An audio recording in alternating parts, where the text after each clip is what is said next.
We got Marantz on here. He's coming on now. Give a warm welcome to Marantz. Hey guys, how we doing? Hey, how you doing, sir? Am I coming in clear? Am I good? You sound fantastic. I appreciate it, guys. First time here. Thank you so much. I just happened to see it running on the feed, and I saw Running with Bears talking about goodwill impairment charges. That's what we list them as when we're looking up the 10Ks. Sure. I think that's going to be the biggest problem for Bed Bath & Beyond coming up. And we went over this like a week ago. I don't know if you guys know. I do a live stream every day. We go about this stuff, about Bed Bath & Beyond, GameStop, AMC, anything we want to talk about, right? So I like what you guys are doing. So I want to just chime in because I know Pete was really excited about the options. $5. On the $5 call contracts that you see available to you, most of that, when you see the 1.4 million options that are available, a lot of those are $80, right? So you can think of it like a synthetic locate in a way, but they're way down the options chain. I know you're saying the $5. I believe Bed Bath & Beyond hasn't been at $5 since October. So it would be a huge, what we call diminishing return, if you could get it there. Anybody who bought in then, if they're still holding now, they would take the profits, i.e. at 480, 450, like they did yesterday. And you're on a short week. So a short week is going to have those weeklies get out of there. So a lot of you gamblers, you guys are crazy. I'm not that way. I'm but I understand the thought process. When I look at 1.4 million options available, that represents 140 million shares on the call side. You don't write those naked at all if you're a market maker, unless you're extremely confident that they're not going to fall into the money. Mm-hmm. And that's how I view it. I've been studying the stocks for a long time. And when I look at option sides, to get a true gamma going, you have to have the fundamental side. I know they tell you don't on a squeeze play per se, but this stock has too much volume to say otherwise. You see, but the volume's fake. It's fake. It is all synthetic and algorithmic and shit. It doesn't matter. They need our shares. No, I agree. But you got to think of it like in this stance. They just did 340 million shares 2 weeks ago, right? Like 10 days ago, whatever it was, in a 2-day span. And you had never seen that type of volume all year. And the price discovery was only about $1 to $2.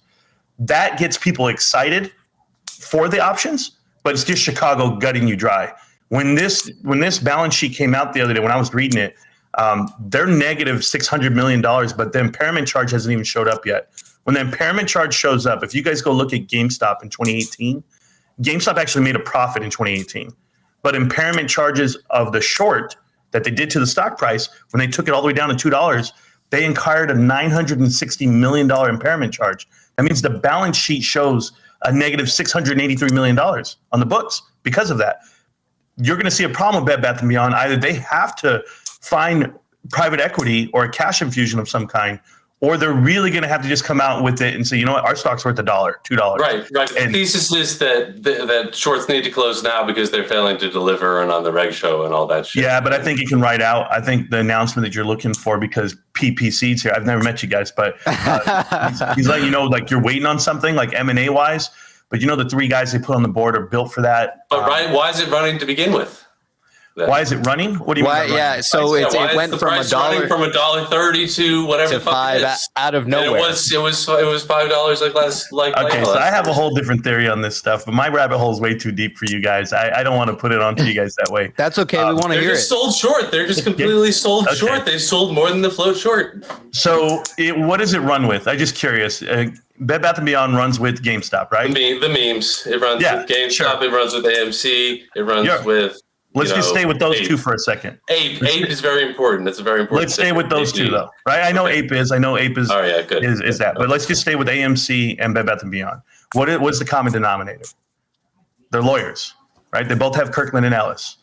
If you're familiar with Kirkland & Ellis, LLP, they're also incorporated with Antara, Slam Corporation, and Citadel. Matter of fact, they just moved their headquarters to Miami in the same building as Citadel headquarters from Chicago. Kirkland & Ellis has been partnered up with Citadel since forever. In 2016, they actually brokered the deal with Citibank and pushed AMC into buying Carmike movie theaters. You see, the lawyers are one thing. That's why I ask you, what are the lawyers doing? So when you're looking at the connecting pieces and how far down David Caston, who they just hired. Yeah, why'd they hire David? The head of compliance or whatever. Yeah, who the hell is this? Mergers, acquisitions. Yeah, M&A. Yes, M&A. So when you're looking at M&A, you're looking for private equity to come in and buy it at pennies on the dollar. It's what is it worth to you? And I think this is one of the reasons why Ryan ran away. Ryan was in there. He was trying to make it happen. But when he saw the route they're going, it's all about who's already embedded. Do you know? Well, if they're long on it, if they've got 4.9% of it and they're long on it and it squeezes, then that's how they stand to benefit by forcing these guys to close. But it's a different, like you got to look at it a different way. Like when you're looking like at AMC, they're squeezing blood out of a rock. Right. So like they already took all the equity out of that stock. AMC is shit. Well, no, but you say that, right? PPC, but check this out. So they went public in 2012. Right. But when they went public in 2012, who was the first hedge fund to buy a share? Citadel. They bought 7.7% of the company. They were the first ones to go live because they're already in it beforehand. They already had Apollo set up. They already had all the banks, all the distressed credit investors. So whenever you have distressed credit investors in your stock, you have to know the difference. So what Ryan did, he kicked them out on GameStop. But GameStop wasn't the issue. GameStop was just getting shorted. They were still profitable the whole time. They've been profitable in 15, 16, 17, 18. They just weren't profitable in 19, but there's a whole reason for that. There's a Fortnite effect. In a squeeze, the underlying economics of the company don't matter. The only thing that matters is the share price. That's not true. That's not true. You're saying apples to apples, right? Nobody people are has just to trying to scalp it. Everybody's just trying to scalp it. That's all. No, That's but you're talking about like, okay, I hear you. Like if you're saying fundamentals don't exist. Let's look at this. Why did the stock run from $1.30 to $5 on Zero News? Everything was FUD articles. What's going on? And also, why the case of the missing shares? They have no more shares to borrow. Correct. Nothing's being updated since the 11th of January. What do you see coming from this situation? There's no shares available to borrow. The stock ran up. Goes off the right show. It ran up 500% off no news. What do you believe is going on? Pattern with the meme stocks. Right. It's called DR. And they run. Yeah, it's called DR. It's diminishing returns. Every single one is diminishing returns. They never pump as high as they did before. They take what they can out of them. Eventually, what's going to transition that is not going to be a short squeeze. It's going to be a fundamental squeeze. If your company is fundamentally run correctly, then your company will be evaluated the correct way. I mean, I understand. It's just I don't believe in the I think this is just a squeeze. Yeah. Right. No, and I'm not a MOAS guy. What happens when GameStop's got all their shares DRS? I'm not a MOAS guy. When GME went to $500, fundamentals were completely out the window, right? Yeah. No. Well, that's what helps, right? So, like when you look at it, just from a value investment standpoint, okay. The only reason why anybody ever looked at it was because they actually made money. It made no sense that you could buy all of GameStop for $200 million. Right now, fundamentally, it makes no sense that you can buy Bed Bath & Beyond for $300 million. The only way that it's going to be that way is if the balance sheet doesn't match. And the balance sheet doesn't match. So these guys never have to return a single dollar. Mm-hmm. That's my whole problem with this. Like, I understand squeezes happen, guys, but they happen for fundamentally run great companies. And unfortunately, this is not one of them. And I'm not shitting on anybody's parade, but you have to look at it from the standpoint of cost to borrow can go infinity through the roof because they know you want to short it. Like that's not an indicator of, hey, this is going to squeeze. It's an indicator of market makers are making money. You see those options. You see that 812,000 call contracts available this week. There's no way that's running into the $5 range. And I'm right here. I'm 2 days away from the week, but I said this yesterday on the live.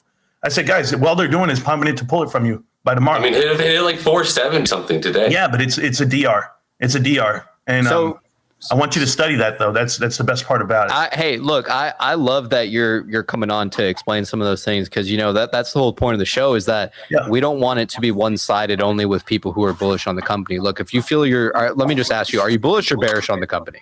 On which one? On Bed Bath & Beyond. I love Bed Bath & Beyond's restructuring, cutting out half of the stores. Mm-hmm. They're doing things that other people can't do. Okay, I'll give you the example. Like AMC, I study them. They can't close their movie theaters. They have uncancelable leases for 15 to 25 years. Well, let's not focus on AMC. Let's talk about Bed Bath & Beyond. Okay, Bed Bath & Beyond. Just in general, the balance sheet itself, you haven't hit your impairment charge yet. So when the goodwill impairment charge hits, I think that's what triggers bankruptcy.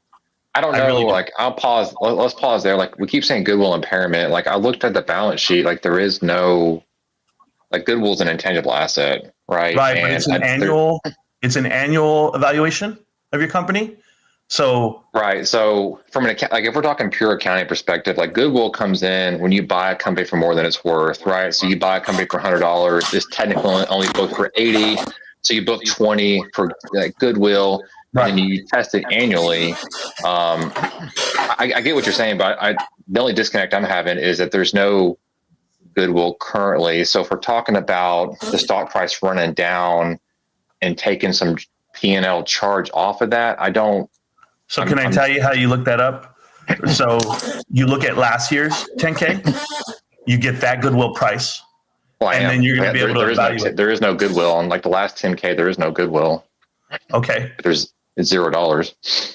Yeah, so I'll have to go ahead and look it up for you. I'll look it up for you, and I'll get you the total, right? And when I do it, because I can do it tonight once we're off, but the way it works for me is, and I love Bed Bath & Beyond the way they're running now. I just feel that it's gonna reflect on the balance sheet moving forward.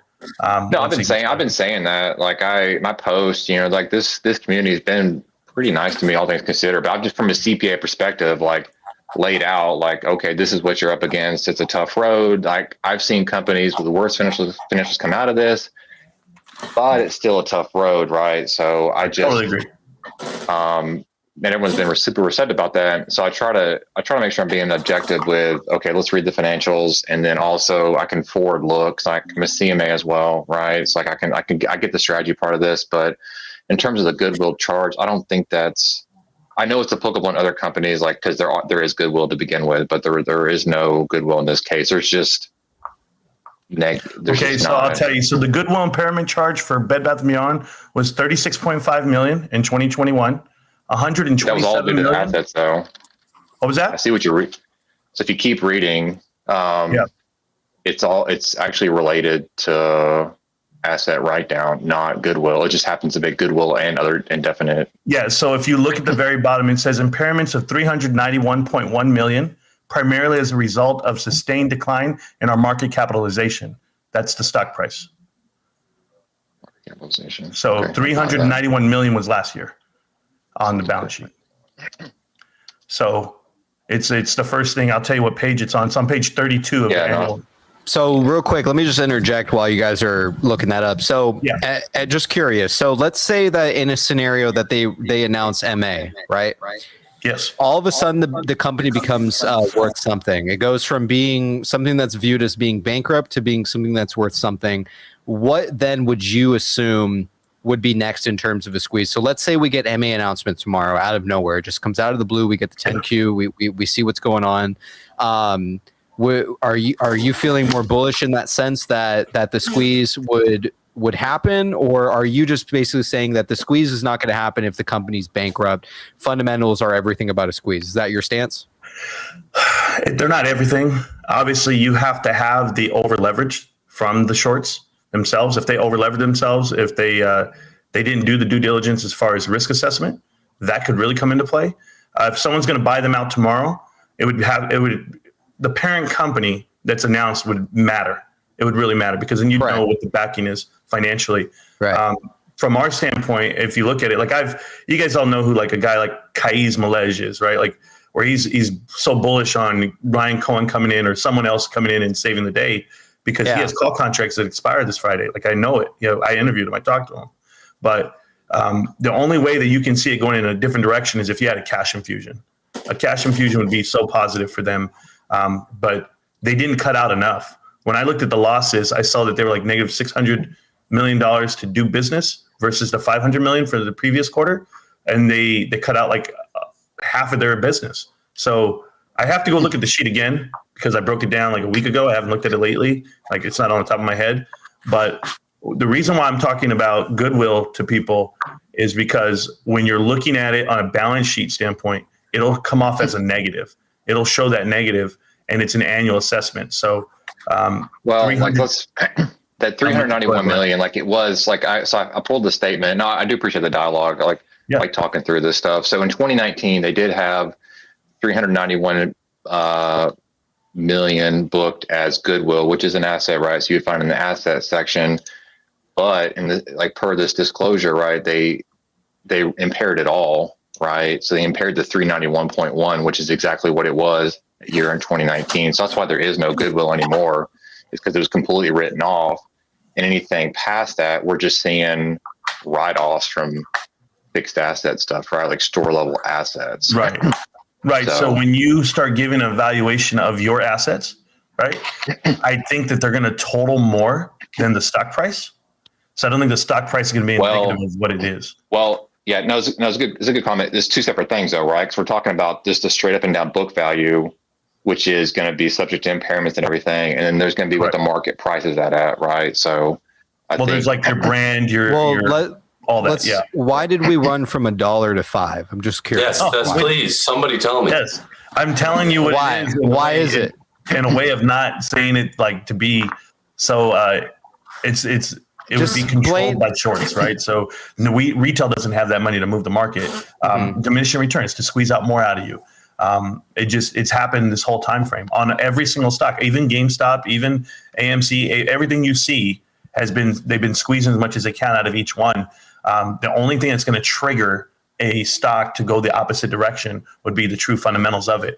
They've played this game, 2 years ago when the stock price ran for GameStop and the whole market was watching it take off.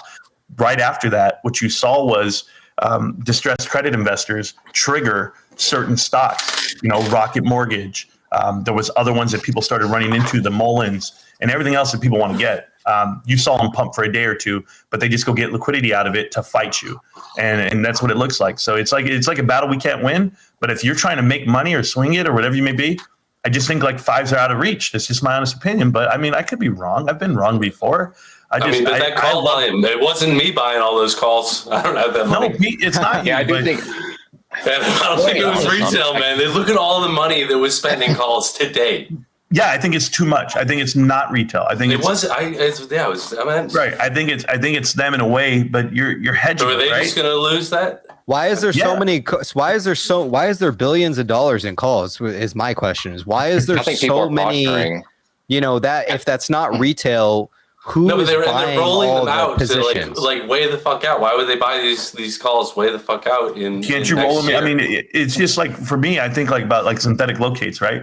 So if I have all these calls written, but they're at $80, like I'm way down there. Puts are easy. Puts you can do cash secured puts all day, but call contract you actually have to show that you have those shares. So if they're writing naked calls, I would talk to market makers how they can sell them to public or anybody who's willing to buy them for pennies on the dollar. I mean, you guys, you're getting them for nothing, right? But it's all weekly. It's going to expire. So somebody's making $1 off of it. That's all I'm saying. It's not that I'm not trying to poop on anybody's parade. If you hit it tomorrow, Pete, and it fucking goes to 5, I'm going to cheer for you, brother. I really am. Well, I had 3s when it went to 5 before. So yeah. Well, I got in at like 460 back in July. I'm sorry, July. And I let it run. I took my profit and I saw it go all the way high. You know what I did? I just cheered on everyone who was in it. I'm not like that. I'm not chasing things this way. Sure. I have a baby that I love. It's called GameStop. One of those things. But other than that, I just like cruising YouTube, seeing guys have different opinions. Sure. And I really appreciate PPC letting me come in and give us the dude, absolutely. If you ever want to put some input, we'll probably cut it there. And look, if you ever want to jump back on and look, I'd love to have you if we end up getting an announcement. I'd love to see your reaction if we end up getting an MA announcement. But man, I have my own. I have my own interview with Austin Tobit. We did one a while back, and we were talking about the eventual, like if they were going to merge GameStop and Bed Bath & Beyond. And I didn't see that happening. That's why Kais Malej hates me, because I said it's never going to happen. I just thought it was a difference in leadership. There's a whole different reason why it'll never work. But, I wish everybody the best of luck on whatever play they have. So if it runs, I'm not trying to go chase it. I just want to see you guys do it. And that's the way it works. So, all right. Thanks, you guys. Well, again. Thank you so much. I only wrote that I wanted to come on because I saw how jacked you were getting, brother. It's okay, man. It's just money that I can lose. I like we all money in the same boat there, man. Right. But I appreciate you guys. Thank you guys so much, man. All right, Rance. Take care. Yes, sir. Man, so I guess we have someone, who's short on the company, He's or very bullish may not- on GameStop, though. I'm down with Yes. that.